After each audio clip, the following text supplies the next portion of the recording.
آپ فرماتے ہیں کہ میرے دل میں خیال پیدا ہوا، کیونکہ بندہ جس سے محبت کرتا ہے اس کا جی چاہتا ہے کہ میں اپنے محبوب کی اداؤں کو اپناؤں۔ یہ محبت کی علامت ہے۔ آپ اپنے محبوب سے محبت کا دعویٰ بے انتہا کریں اور عادت ایک بھی محبوب والی نہ ہو تو اللہ محبت قبول نہیں کرتا۔ بے شک۔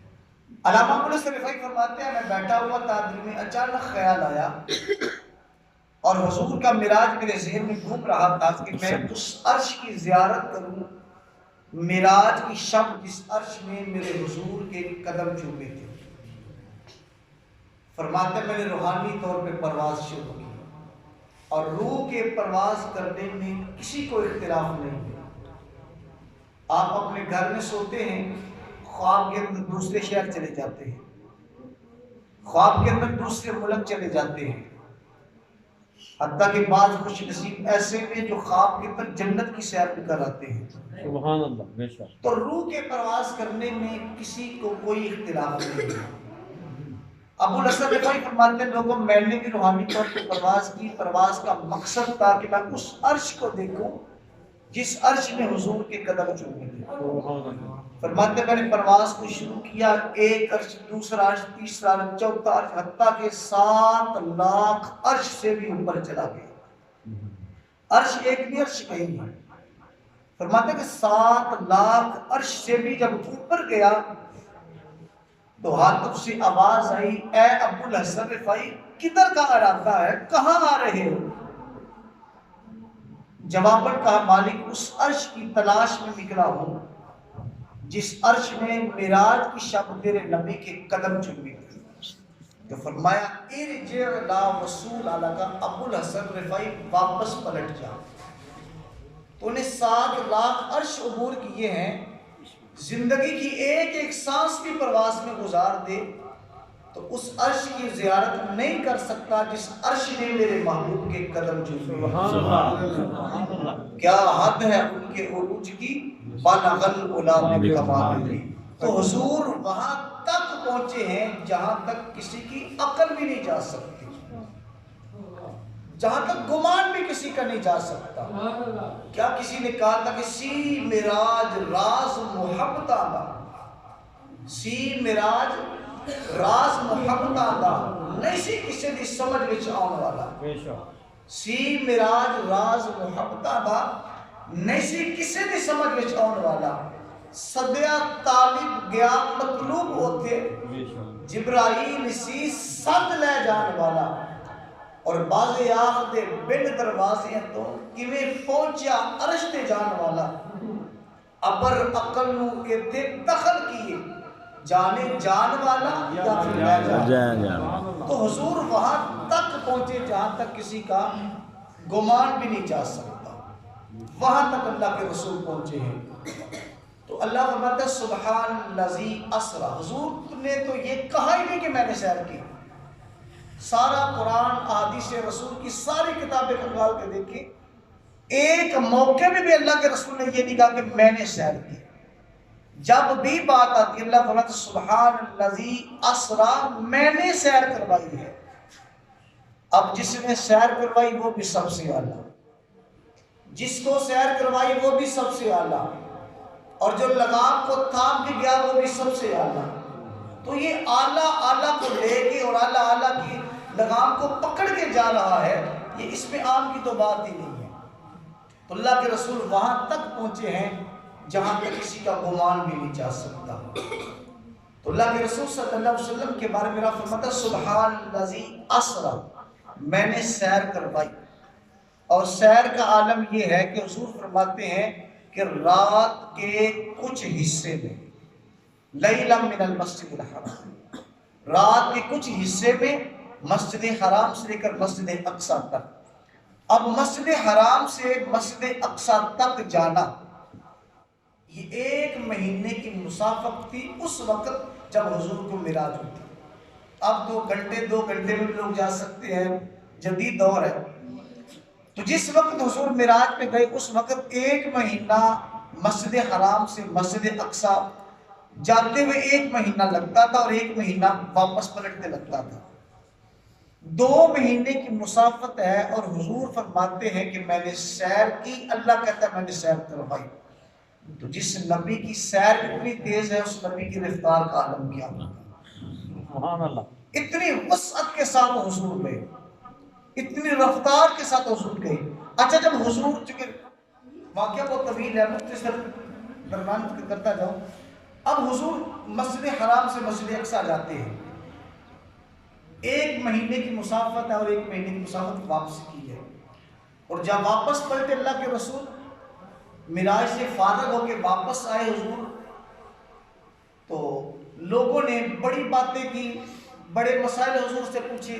بعض لوگ مسئلہ نہیں پوچھتے, کسی کو پھنسانے کے لیے اوٹ پٹانگ بات پوچھ لیتے ہیں. تو اللہ کے رسول صلی اللہ علیہ وسلم سے کفار نے پوچھا اگر آپ واقعی گئے ہیں, میں پہلے تو ذہن نہیں مانتا, اور معجزہ ہوتا بھی وہ جو عقل کی سمجھ میں نہ آئے. ابو جہل ابو لہب کہتا ہے پہلے تو ذہن ہی نہیں مانتا کہ آپ گئے ہیں. اچھا مان لیا آپ گئے ہیں, تو ہمیں یہ بتائیں کہ مسجد اقصیٰ کے اندر جو کیل لگے ہوئے تھے, جو بالغ غلبوں کے بے سوالات پوچھنا شروع کر دی. اب آپ کی عمر یہاں پر گزری ہے دنیا والا میں, کوئی شخص آپ سے پوچھ لیتا ہے کہ آپ کی مسجد میں پنکھے کتنے لگے ہیں, تو کوئی بندہ نہیں بتا سکتا کتنے لگے ہیں. آپ کی مسجد کے اندر قلین کتنے ہیں, آپ کی مسجد کے اندر ٹوٹیاں کتنی ہیں, کوئی بندہ نہیں بتا سکتا. اب اسی طرح کے سوال حضور سے پوچھے گئے.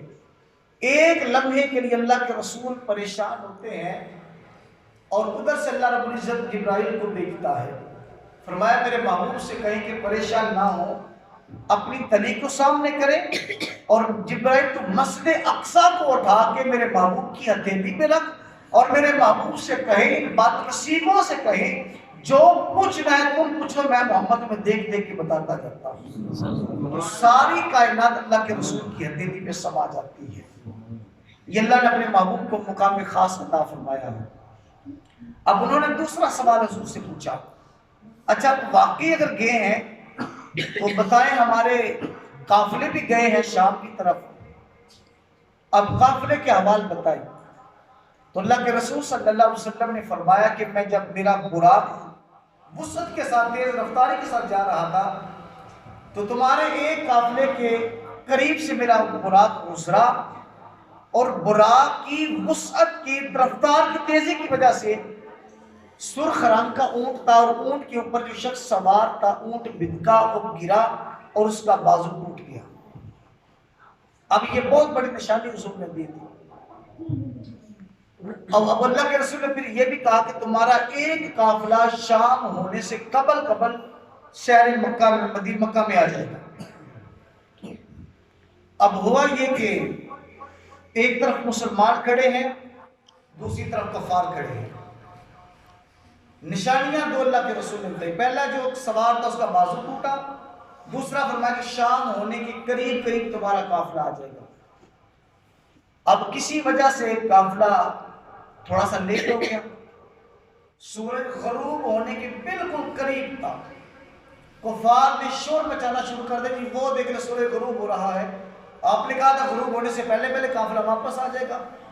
اب حضور علیہ السلام چند لمحوں کے لیے پریشان ہوتے ہیں, تو حاتم غیب سے آواز آتی ہے محبوب پریشان مت ہو, اگر ان کا قافلہ کسی وجہ سے لیٹ بھی ہو جائے یا جان بوجھ کے خود قافلے کو لیٹ کر دیں, محبوب اگر اونٹوں کی لگامیں کفار کے ہاتھ میں ہیں تو سورج کی لگام تیرے رب کے ہاتھ میں ہے. جب ان کا قافلہ جب تک واپس نہیں آ جاتا تیرا رب سورج. یہ اللہ کے رسول کا مقام خاص ہے. بس سورج کی سواری کی لگام ان کے ہاتھ میں ہے, سورج کی لگام تیرے رب کے ہاتھ میں ہے. اب سورج اپنی کرنوں کو سمیٹ رہا تھا, مجمع سے ایک شخص نے کہا کہ وہ دیکھ لو سورج غروب ہو گیا. جب سورج غروب ہوا تو سامنے سے تازہ گرد اٹھتی نظر آئی. حضرت ابوبکر صدیق فرماتے تمہارا سورج غروب ہوا, وہ دیکھ لو ہمارا قافلہ بھی سامنے نظر آ چکا ہے. اور جب تصدیقاً قافلے کو دیکھا گیا تو واقعی ایک شخص کا بازو ٹوٹا ہوا تھا. تو یہ مقام خاص اللہ نے محبوب کو دیا تھا. اچھا جب حضور جنت میں گئے, سیر کی, جنت کی سیر کی, جہنم کی سیر کی, اب جب جنت کی سیر فرما رہے ہیں تو اللہ کے رسول صلی اللہ علیہ وسلم نے بڑے خوبصورت مقامات دیکھے، بڑے خوبصورت محلات دیکھے۔ اب سفر سیر کرتے کرتے کرتے کرتے اللہ کے رسول اچانک ایک جگہ رک جاتے ہیں۔ حضرت ابوبکر صدیق رضی اللہ تعالیٰ عنہ جب حضور واپس بیٹھے، حضور سارا معاملہ سنا رہے ہیں، تو حضور سے عرض کی یا رسول اللہ آپ جب سیر کر رہے تھے تو اچانک رک کیوں گئے؟ تو اللہ کے رسول صلی اللہ علیہ وسلم فرماتے ہیں جب میں جنت کی سیر کر رہا تھا تو جو دنیا کے اندر میرے سے محبت کرنے والا میرا بلال تھا، وہ میرے پہ درود پڑھ رہا تھا اور میں اپنے بلال کی خوبصورت آواز کو سن بھی رہا تھا اور اس کا جواب بھی دے رہا تھا۔ سبحان اللہ۔ اب جنت کہاں پر ہے؟ 40,000 سال، ایک روایت کا لفظ ہے 35,000 سال۔ عربی النسل گھوڑا، بغیر تھکے بغیر رکے مسلسل 40,000 سال مسلسل دوڑتا رہے تو پہلے آسمان تک جاتا ہے، پھر 40,000 سال دوڑے دوسرے آسمان پہ جاتا ہے، 7 آسمان کے اوپر سدرہ ہے، سدرہ کے اوپر جنت ہے۔ اتنی دور جنت ہے۔ بلال کہاں پر ہے؟ مکے میں۔ حضور کہاں پر ہیں؟ ہزاروں کروڑوں سال کی مسافت پہ، اور اپنے بلال کی آواز سنتے بھی ہیں، اس کا جواب بھی دیتے ہیں۔ تو یار جو نبی جنت سے سن سکتا ہے کیا وہ نبی مدینے سے نہیں سن سکتا؟ مدینہ تو یہ قریب ہے، جو جنت سے سن سکتا ہے بھائی وہ مدینے سے بھی سن سکتا ہے۔ بلکہ ایک روایت کے اللہ کے رسول فرماتے ہیں کہ جب میرے کسی امتی کو پاؤں میں کانٹا چبھ جاتا ہے، اللہ کے رسول فرماتے ہیں مجھے اس کی بھی تکلیف محسوس ہوتی ہے۔ اتنی محبت حضور سے کرتے ہیں اپنی امت سے۔ اب حضور جہنم کی سیر فرما رہے تھے۔ اب دوران سیر کرتے کرتے کرتے کرتے اللہ کے رسول صلی اللہ علیہ وسلم نے ایک شخص کو دیکھا، اس کا پیٹ بہت موٹا تھا، بہت بھاری تھا، اور اس کے پیٹ میں بڑے بڑے سانپ، بڑے بڑے اژدہا، بڑے بڑے سانپ بچھو، ایسی بڑی ایسی حیوانات اس کے پیٹ کے اندر جیسی چیزیں تھیں، اور وہ لکڑیوں کا گٹھا اکٹھا کرتا ہے، اس کو اٹھانے کی کوشش کرتا ہے، اٹھایا نہیں جاتا، پھر رکھتا ہے اور لکڑیاں اکٹھی کرنی شروع ہو جاتا ہے۔ اللہ کے رسول فرماتے ہیں جبرائیل یہ کون لوگ ہیں؟ عرض کی یا رسول اللہ یہ وہ شخص ہے جو لوگوں کی امانتیں اپنے پاس رکھتا تھا، لٹانے کی طاقت نہیں ہوتی تھی پھر بھی جمع کرتا تھا، اور اس کی وجہ سے یہ عذاب اس کو مل رہا ہے۔ اب حضور آگے بڑھتے ہیں، نبی رحمت صلی اللہ علیہ وسلم نے دیکھا کہ ایک قوم ایسی ہے ان کے سر بہت بڑے ہیں۔ پہلی بات یہ کہ یہ جو ہماری ظاہری شکل ہے، جب بندہ جہنم میں جائے گا تو یہ شکل اس سے چھین لی جائے گی، اس شکل کے ساتھ کوئی بندہ جہنم میں نہیں جائے گا۔ یہ شکل محمدی ہے، اللہ چھین لے گا یہ شکل، اور جو جہنمی کو شکل دی جائے گی، اللہ کے رسول فرماتے ہیں جہنمی کا ایک ہونٹ احد پہاڑ سے بھی بڑا ہوگا۔ استغفر اللہ، استغفر اللہ۔ ایک دانت احد پہاڑ سے بڑا ہوگا، اتنی ڈراؤنی شکل اللہ اس کو دے گا۔ آقا فرماتے ہیں کہ ایک شخص کو سزا مل رہی ہوگی، اس کا سر پتھر پہ رکھا جائے گا، اوپر سے باری بھرکم پتھر آئے گا، اس کو سر کی کچل دے گا، اور اس کے سر کا ذرا ذرا ہو جائے گا۔ تو یہ عمل اس کے ساتھ بار بار کیا جائے گا۔ آقا فرماتے ہیں جبرائیل یہ کون بد نصیب ہے؟ عرض کی یا رسول اللہ یہ وہ لوگ ہیں جن کا سر سجدے کے لیے جھکتا نہیں، استغفر اللہ، جو نماز کے لیے سر نہیں جھکاتے تھے۔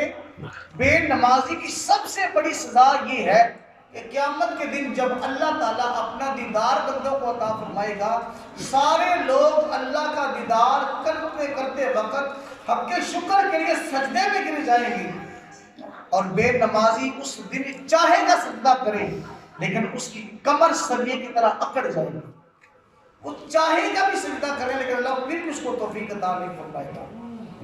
تو کہا یا رسول اللہ یہ وہ لوگ ہیں جن کے سر اللہ کی بارگاہ میں نہیں جھکتے تھے، اور آج ان کے سروں کو آج سے لے کر قیامت تک اللہ تعالیٰ ان کے سروں کو یوں ہی جھکاتا رہے گا۔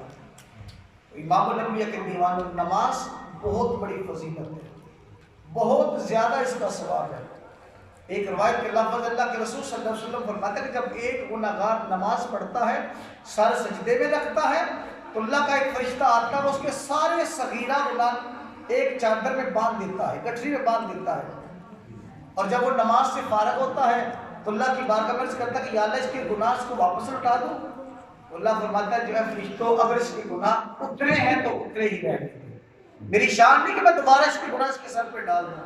تو جب بندہ ایک نماز پڑھتا ہے نماز ختم ہونے سے پہلے اللہ سارے صغیرہ گناہ معاف فرماتا ہے. سبحان اللہ سبحان اللہ. اب حضور تھوڑا سا آگے بڑھتے ہیں. کچھ خواتین کو دیکھا جو ایک تنور کے اندر برہنہ جسم اور الٹی لٹکی ہوئی ہیں. اب وہ چیخو پکار کر رہی ہیں آقا فرماتے ہیں جبرائیل یہ کون سی خواتین ہیں؟ عرض کی یا رسول اللہ یہ وہ بدنصیب عورتیں ہیں جو جس لباس پہننے کے باوجود بھی ننگی ہوگی. استغفر اللہ. آج ہر شخص کو اپنے گھر کا محاسبہ کرنا چاہیے کہ میں اپنی بیٹی کو اپنی بیوی کو کون سا لباس لے کے دے رہا ہوں. آج تو بڑے نعرے لگائے جاتے ہیں. ابھی یہ عورت مارچ ہوا تھا, اللہ معاف فرمائے, اس میں ایسے بےہودہ قسم کے نعرے تھے کہ ابھی ہم شام سے وقت سوشل میڈیا پہ دیکھ رہے تھے کہ اس میں خواتین نعرہ کیا لگا رہی تھی کہ عمران بھی سن لے آزادی, خدا بھی سن لے آزادی, رسول بھی سن لے آزادی, اولیاء بھی سن لے آزادی. ایسے بےہودہ نعرے لگائے جا رہے تھے. تو یہ آج نعرے لگا رہی ہیں, قیامت کے دن ان کو اس تنور میں اونتے منہ لٹکایا جائے گا. اور قرآن اللہ فرماتا ہے قوا انفسکم واہلیکم نارا وقودها الناس والحجارہ. اے لوگوں اپنے آپ کو بھی اور اپنے گھر والوں کو بھی جہنم کی آگ سے بچا لو. کون سی جہنم کی آگ؟ اعدت للکافرین, کہا جو کافروں کے لیے بنائی گئی ہے. تو حضور صلی اللہ علیہ وسلم تھوڑا سا آگے بڑھیں گے. ایک ایسی قوم کو دیکھیں گے جن کے ہونٹوں کو لوہے کی کینچیوں کے ساتھ کاٹا جا رہا ہوگا. جبرائیل یہ کون لوگ ہیں؟ یا رسول اللہ یہ وہ بدنصیب خطباء ہیں جو لوگوں کو کچھ بتاتے تھے, اپنا عمل ان کا کچھ ہوتا تھا. تو اللہ قیامت کے دن ایسے خطباء کو بڑی سزا دے گا جن کا عمل خود اپنا کچھ ہوتا ہے, لوگوں کو کچھ بتاتے ہیں, لوگوں کو بتاتے ہیں کہ یہ حرام ہے, یہ حلال ہے, یہ صحیح ہے, یہ غلط ہے, لیکن ان کا اپنا معاملہ اس کے برعکس ہوتا ہے. اب حضور تھوڑا سا آگے بڑھتے ہیں. ایسی قوم کو دیکھتے ہیں کہ جو لوہے کے ناخنوں کے ساتھ اپنے جسموں کو چھید رہی ہے. فرمایا جبرائیل یہ کون لوگ ہیں؟ کہا یا رسول اللہ یہ وہ بدنصیب لوگ ہیں جو غیبت کیا کرتے تھے. آج ہم چائے کی دکان پہ بیٹھ کے اتنی غیبت کرتے ہیں, بے تکی باتیں کرتے ہیں جن کا کوئی مقصد ہی نہیں ہوتا. کہتے کہ میں نے فلاں سے سنا ہے, یہ بات میں نے فلاں سے سنی, ہو سکتا ہے وہ جھوٹ بھی ہو سکتی ہے. آپ ایسی باتیں ہرگز نہ کیا کریں. اللہ کے رسول فرماتا ہے قیامت کے دن سب سے زیادہ لوگ جس چیز کی وجہ سے جہنم میں جائیں گے وہ یا تو بندے کی شرمگاہ ہوگی یا بندے کی زبان ہوگی. تو فرمایا کہ تم مجھے دو چیزوں کی حفاظت کا ذمہ تم دے دو, شرمگاہ کا اور زبان کا. فرمایا میں محمد تمہیں جنت کی بشارت عطا فرما دوں گا. اب حضور سیر جنت کی بھی کرتے ہیں, جہنم کی بھی کرتے ہیں. واپس جب پلٹتے ہیں تو اللہ تعالیٰ کی جب بارگاہ میں جاتے ہیں, اللہ فرمایا یا محمد اشرفک, اے محمد صلی اللہ علیہ وسلم میں نے تجھے یہ بھی دیا, یہ بھی دیا, یہ بھی دیا, یہ بھی دیا, یہ بھی دیا, اب بتا تیری چاہت کیا ہے. ساری کائنات کے خزانے اللہ نے محبوب کو عطا فرما کے پھر بھی پوچھا بما اشرفک, محبوب بتا تیری چاہت کیا ہے, تو کیا چاہتا ہے. تو بندے کیا, اگر کسی بندے کو پرکھ نہ ہو تو اس کے سوال سے بندہ پرکھا جاتا ہے.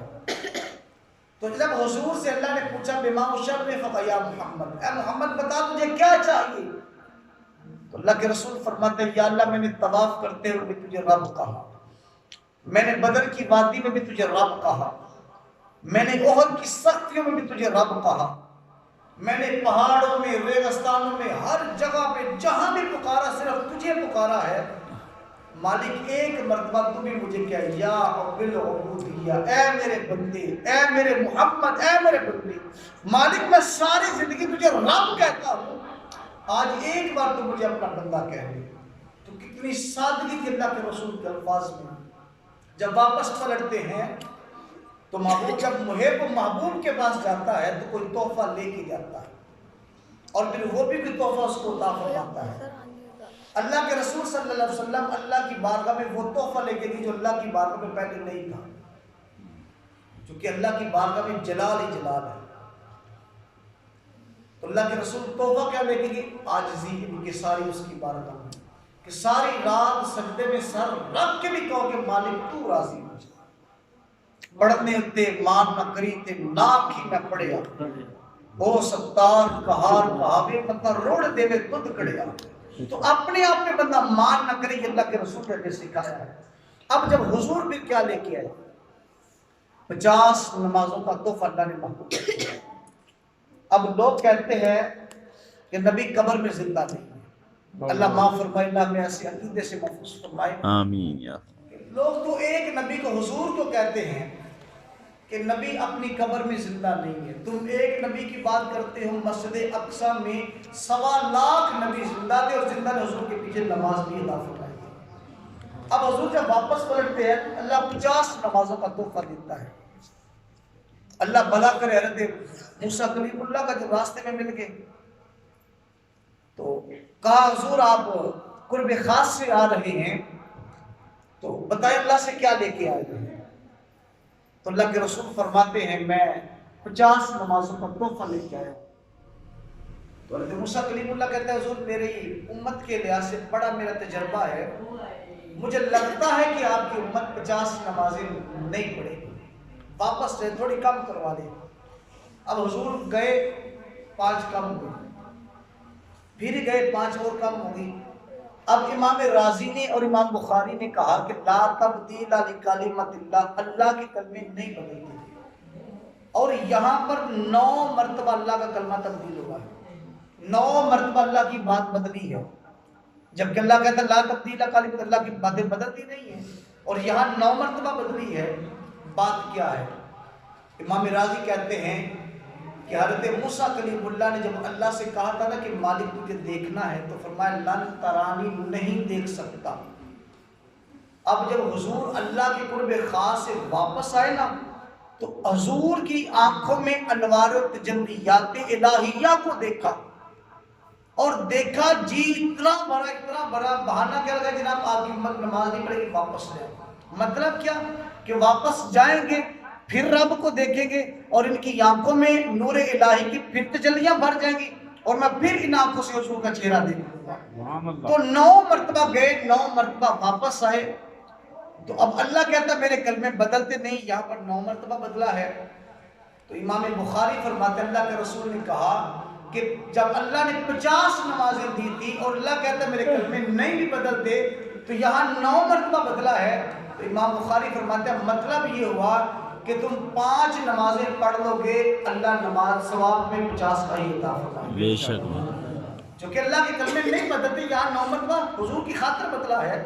تو اللہ فرماتا ہے محبوب اگر جو میں نے 50 دن 5 رہ گئی ہیں تو محبوب تیرا جو امتی 5 پوری کر لے گا میں رب اس کو 50 نمازوں کا ثواب عطا فرماؤں گا۔ تو نماز کو کبھی نہ چھوڑے۔ ہم یہ کاروبار کے چکر میں، لین دین کے چکر میں نماز چھوڑ دیتے ہیں، اور ایک لفظ پڑھے 10 نیکیاں ملتی ہیں، اور ایک نماز کے اندر کتنا قرآن پاک پڑھا جاتا ہے، کتنی زیادہ آیتیں پڑھی جاتی ہیں۔ ہم 5-10 منٹ ٹائم نماز کو نہیں دیتے اور کروڑوں نیکیوں سے نیکی کو ہم ضائع کر دیتے ہیں۔ کروڑوں نیکیاں ہمیں ایک نماز کے بدلے اللہ عطا فرماتا ہے، اور سب سے بڑی بات یہ قرۃ عینی بالصلاۃ، حضور فرماتا ہے کہ میری آنکھوں کی ٹھنڈک بھی اسی نماز میں ہے۔ بے شک، جس نماز کو ہم باری سمجھتے ہیں میاں اسی نماز میں حضور کی آنکھوں کو ٹھنڈک ملتی ہے۔ آپ اپنے لیے نہیں تو کم از کم جب نماز پڑھنے آئے دل میں خیال یہ کر چلے گا میں حضور کی آنکھوں کو ٹھنڈا کر کے آتا ہوں۔ آپ نماز نہیں پڑھیں گے ساری زندگی نہ پڑھیں، حضور کی شان کو کون سی کم ہو جانی ہے؟ اللہ کے رسول صلی اللہ علیہ وسلم کی بارگاہ میں 70,000 فرشتے صبح آتے ہیں، 70,000 دوپہر کو آتے ہیں، 70,000 شام کو آتے ہیں، حضور کو ہماری عبادت کی تو نہیں ضرورت ہے۔ تو فرمایا جو بندہ ایک نماز پڑھے گا اللہ 50 نمازوں کا ثواب عطا فرمائے گا۔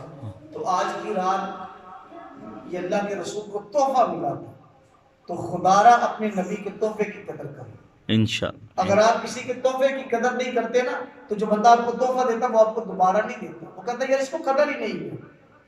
تو آئیے تحفہ یہ سمجھے کہ تحفہ ہے کس کا، اور پھر دیکھیں یہ تحفہ دیا کس نے ہے۔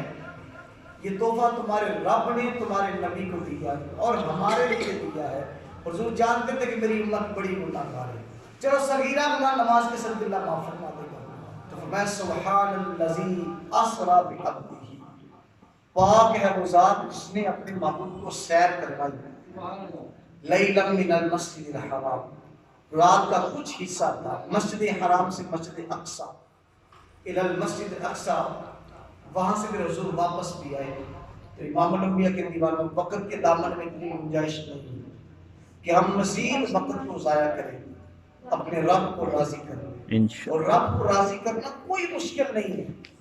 تم ماں باپ سے محبت کرو رب راضی ہو جائے گا، تم اپنے نبی سے محبت کرو رب راضی ہو جائے، اور سب سے آسان طریقہ اللہ کو راضی کرنے کا یہ ہے کہ اس کے رسول کی امت کے لیے آسانیاں پیدا کرو، لوگوں کو آسانیوں میں ڈال دو، آسانیاں لوگوں کے لیے پیدا کرو، مشکلات لوگوں کے اندر پیدا نہ کرو۔ جب ہم لوگوں کے لیے آسانیاں پیدا کریں گے تو قیامت کے دن اللہ رب العزت ہمارے لیے آسانیاں پیدا کرے گا انشاءاللہ۔ اللہ تعالیٰ کی بارگاہ میں دعا ہے اللہ تعالیٰ ہم سب کو حضور نبی رحمت سے محبت کی توفیق عطا فرمائے، آمین بجاہ النبی الامین۔ اگر کوئی دوست اب نوافل ادا کرنا چاہے